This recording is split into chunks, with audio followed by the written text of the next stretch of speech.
Hi guys, இன்னைக்கு நம்ம பார்க்க போறது சில்லி சிக்கன் எப்படி போடணுங்கிறத. நிறைய பேத்துக்கு சில்லி சிக்கன்ல லைட்டா ஏதாவது கடையில விற்கிற தூள் வாங்கி போட்டு நம்ம மிக்ஸ் பண்ணி போட்டுக்குவோம். அது மாதிரி பண்ண வேண்டாம். நான் சொல்ற மசாலா போடுங்க. சிக்கன் கொஞ்சம் எடுத்துக்குங்க. அதுக்கப்புறமா பாத்தீங்கன்னா மிக்சி ஜார்ல இஞ்சி கொஞ்சமா எடுத்துக்குங்க. அதுக்கப்புறமா பூண்டு ஆட் பண்ணிக்கோங்க. அதுக்கப்புறமா லைட்டா கருவேப்பிலை ஒரு கொத்து இருந்தா போதும். ஒரு கருவேப்பிலை எடுத்து போட்டுட்டு நைஸா அரைக்காதீங்க, தண்ணியும் விட வேண்டாம். குறை குறைப்பா அரைச்சா போதும். கொஞ்சம் நல்லா, அப்பதான் நல்லா இருக்கும். அது தண்ணி விடாம அரைக்கணும். இந்த பாருங்க, இந்த மாதிரி இந்த பதத்துக்கு குறை குறைப்பா இருந்தா போதும். அதுக்கப்புறம் பாத்தீங்கன்னா நம்ம எடுத்து வச்சிருக்க சிக்கன்ல தண்ணி இல்லாம வடிகட்டி நல்லா சுத்தமா தண்ணி இல்லாம போட்டுக்குங்க. ஒரு ஸ்பூன் மிளகாய் தூள் போட்டுக்குங்க. அதுக்கப்புறமா கொஞ்சமா மஞ்சள் தூள் போட்டுக்குங்க. அதுக்கப்புறமா நம்ம அரைச்சி வச்சிருக்கிற இஞ்சி பூண்டு கருவேப்பிலை பேஸ்ட் நம்ம ஆட் பண்ணிக்கலாம். அதுக்கப்புறம் பாத்தீங்கன்னா ஆட் பண்ணதுக்கு அப்புறமா சோம்பு கொஞ்சம், ஜீரகம் கொஞ்சம், நம்ம ரெண்டையும் எடுத்து என்ன செய்யணும்னா பொடி பண்ணி வச்சுக்கணும். அதுவுமே இதுல ஆட் பண்ணணும். அதுக்கப்புறமா லைட்டா உப்பு போட்டுக்குங்க. உங்களுக்கு ஏத்த அளவுக்கு உப்பு போட்டுக்குங்க. நான் மிளகாத்தூள் கம்மியா தாங்க போட்டிருக்கேன். உங்களுக்கு விருப்பம் இருந்தா நீங்க எவ்வளவு வேணாலும் போட்டுக்கங்க. ஏன்னா சில பேர் காரம் கம்மியா சாப்பிடுவாங்க, சில பேர் அதிகமா சாப்பிடுவாங்க. நான் கம்மியா தான் போட்டிருக்கேன். அதுக்கப்புறமா நம்ம உப்பு போட்டு தயிர் புளிக்காத தயிரா இருந்துச்சுன்னா கொஞ்சமா ஊத்திக்குங்க. ஒரு 2 ஸ்பூன் போட்டுக்குங்க. அதுக்கப்புறம் பாத்தீங்கன்னா நான் சொன்னல ஜீரகமும் சோம்பும் இந்த மாதிரி பொடியா மிக்சியில போட்டு அடிச்சு அதை அப்படியே தூவி விட்டுக்குங்க.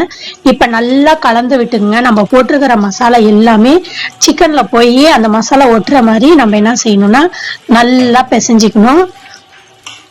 எந்த அளவுக்கு நீங்க பிசைறீங்களோ அந்த அளவுக்கு அது சாஃப்டா கொடுக்கும். இந்த மாதிரி பிசைஞ்சு வச்சுக்கணும். அதுக்கப்புறமா ஒரு பவுல்ல நம்ம ஒரு முட்டையை உடைச்சி போட்டுக்குங்க. அது ஒரு முட்டை போடுங்க, இல்லைன்னா 2 முட்டை, உங்க விருப்பம். சிக்கனுக்கு ஏத்த அளவுக்கு நீங்க முட்டையை ஆட் பண்ணிக்கங்க. நான் ஒரு 1/4 கிலோ இருக்கும், 1/2 கிலோ இருக்கும். 1/2 கிலோ சிக்கனுக்கு ஒரு முட்டை உடைச்சிருக்கேன். அந்த முட்டையில கார்ன்ஃபிளவர் மாவு 1 ஸ்பூனும், 1 ஸ்பூன் எந்த ஸ்பூன் எடுக்கிறீங்களோ அந்த ஸ்பூன்ல தான் அளந்து போட்டுக்கணும். கார்ன்ஃபிளவர் மாவு 1 ஸ்பூனும், அதுக்கப்புறமா பாத்தீங்கன்னா மைதா மாவு 1 ஸ்பூனும் ஆட் பண்ணிக்கோங்க. மைதா மாவு 1 ஸ்பூன் இது போட்டுக்குங்க. அதுக்கப்புறமா பாத்தீங்கன்னா ரவை 1 ஸ்பூன் போட்டுக்குங்க. ரவை எதுக்கு சொல்றேன்னா அதுல போட்டு நம்ம எண்ணெயில பொரிக்கிறப்ப முறுன்னு வரும். நல்லா கிரின்சியா இருக்குங்க. சாப்பிட்றதுக்கு நல்லா சாஃப்டாவும் கொடுக்கும். ரவை 1 ஸ்பூன் போட்டுக்குங்க. போட்டுக்கிட்டு பெப்பர் பவுடர் வீட்டுல இருந்துச்சுன்னா யூஸ் பண்ணிக்கங்க. இல்லைன்னா கடையில பாக்கெட் விற்கும், அதை வாங்கி போட்டுக்கங்க. பெப்பர் பவுடர் கொஞ்சமா போட்டுக்கங்க, 1 ஸ்பூன். அதுவும் 1 ஸ்பூன் அளவுக்கு போட்டு நல்லா மிக்ஸ் பண்ணிக்கங்க. அதுக்கு முன்னாடி ஒரே 1 ஸ்பூன் தான் தண்ணி விடணும், நிறைய விடாதீங்க. நம்ம எந்த ஸ்பூன்ல எடுத்து எல்லாமே நம்ம கலக்கி போடுறோமோ அந்த ஸ்பூன் அளவுக்கு தண்ணி 1 ஸ்பூன் போட்டு நல்லா மிக்ஸ் பண்ணிக்கங்க.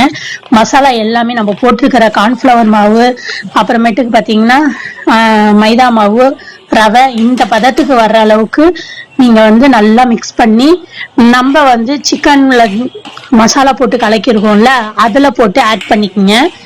ஆட் பண்ணி நல்லா இப்ப கை வச்சு நல்லா கலக்கி விட்டுக்குங்க.